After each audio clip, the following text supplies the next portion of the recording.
We have some major updates regarding the Colorado Avalanche as their series against the Dallas Stars rages on. It is now tied.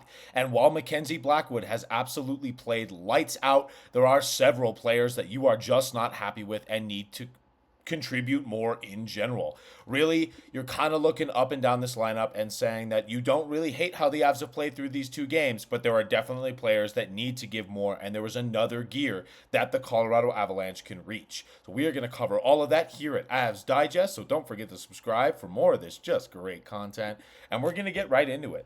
Really, I think it's important to realize that this is probably the right mentality you need to have going in from Jesse Montano and Evan Rawl. There's another 100-point team on the ice trying to score. They're looking at video. They're trying to exploit your weaknesses. So it's always going to be difficult, especially when you have a behemoth like the Dallas Stars.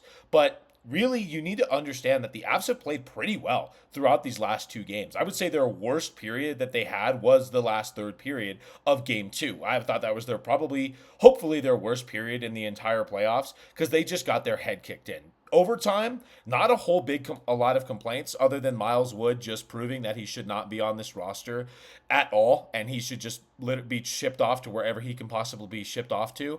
What was I saying? Oh, yeah, sorry, I blacked out there for a sec. Really, other than that, overtime was played well, pretty well. I mean, but you've got some serious concerns with this Avs lineup. I mean, honestly, you're looking at the middle six, lines 2 and 3, and you're saying that it just has not produced well enough. You can see, I mean, Brock Nelson, Charlie Coyle had one garbage time goal that overly didn't really matter. It was after an empty net by the Avs. While it's good to see that happen to a guy, it's just not going to contribute all that much for the Colorado Avalanche. I mean, Miles Wood, as we've said before, is just horrible. That should be Jimmy Vesey at at worst. And Jimmy Vesey, good defensively, safe, isn't going to blow you away. But honestly, this should be Gabe Landeskog, and it will be in Game 3. I guarantee that. And you're starting to really feel the loss of Ross Colton. I mean, this bottom six, the fourth line has just been amazing. It is Jack Drury and friends. They are absolutely stellar. No complaints for that fourth line whatsoever. It's been producing extremely well. It is probably the best fourth line that a team has right now in most of the entire league. I mean, you could say Dallas's fourth line has also been really good. I mean, it got the OT winner last game, so that's definitely a good observation there to say.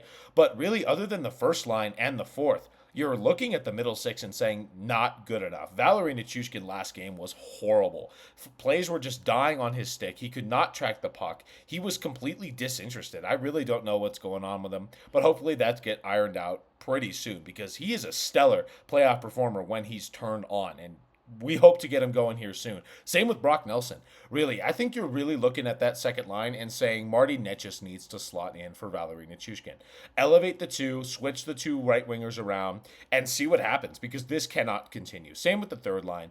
Gabe Landeskog next to Charlie Coyle. I'm very excited to see how that works, and that's definitely going to happen. Even Jimmy Vesey would be better. But, I mean, come on. They're not going to not play Gabe Landeskog, first game back at home in Denver for Game 3. They're going to do it. That crowd pop is going to be amazing to see. But really, you're looking at how the Avs played, and you're not really having too much disdain for it. I mean, we're going to take a look at the good and the bad this series, and it's easy to focus after a loss on all of the bad, but I'm not too worried about how they played overall.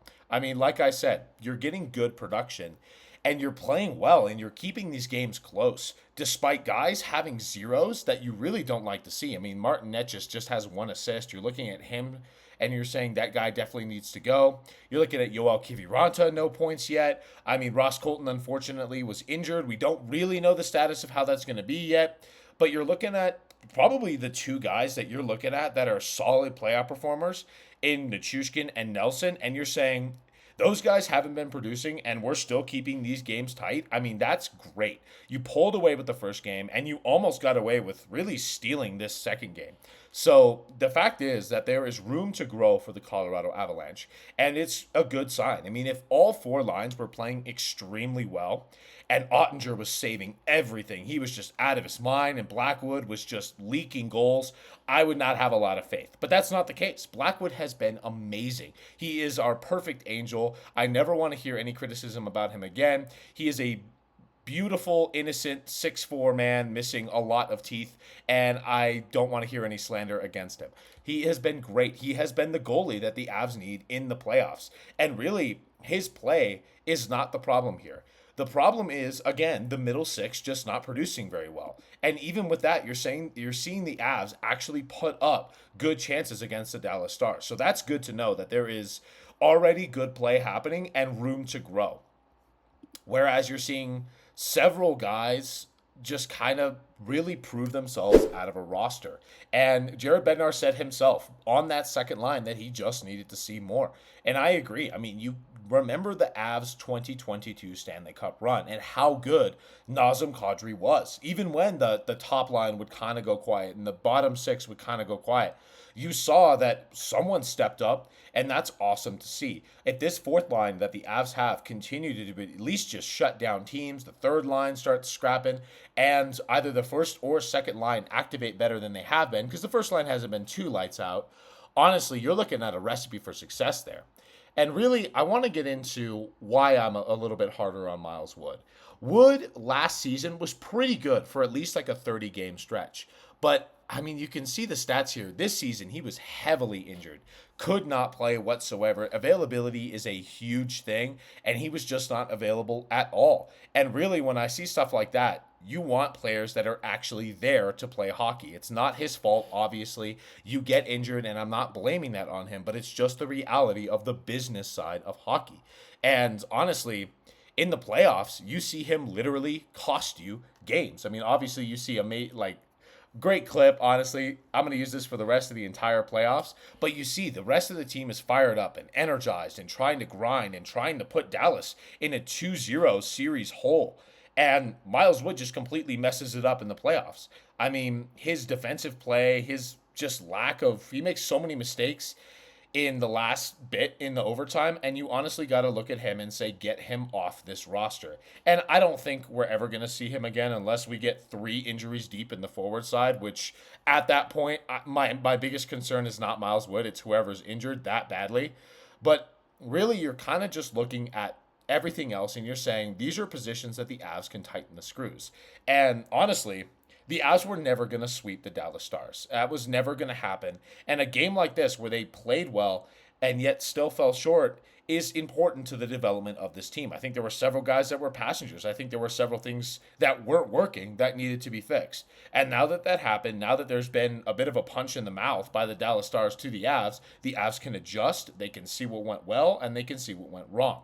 And we're going to keep monitoring it all the way through here in playoffs. I mean, playoffs is a chess match. What line goes up against the other line? It is so fun to see, and we are going to follow it all the way here for you, Avs Nation, here at Avalanche Digest. So stay tuned.